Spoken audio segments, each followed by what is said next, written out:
Is it good to have so many quickies? We've talked about economies of scale. Did you know there was such a thing as diseconomies of scale? Probably not, since politicians really don't want you to know that these exist. There are actually disadvantages that both firms and governments accrue when they get too big, and this results in increasing per unit costs. Economies of scale will be a benefit up to a point, but beyond that you just get too big.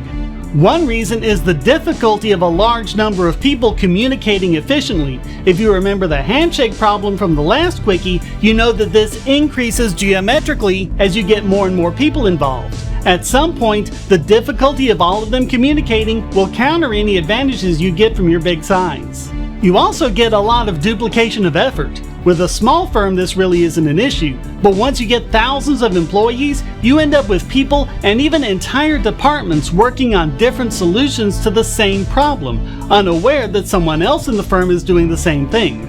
There's also something called the Ringleman effect, where individual members of a group become less productive as the size of the group increases. Also, things just get top-heavy as you need more and more managers and bureaucrats to try and keep control of everything. This will be good up to a point, but beyond that you're just spending so much on managers you're not getting as much production out of the deal. We've seen plenty of cases where governments and large corporations have been unable to change with the times, trying to keep the inertia of their old business model going because it's just too difficult to shift to the new way of doing things.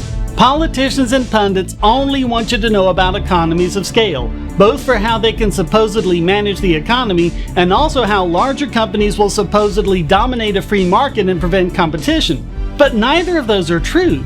There just comes a point where you get too big and try to do too much. So universal healthcare will never be efficient, and no big multinational corporation will be able to compete with a smaller company that's more efficient.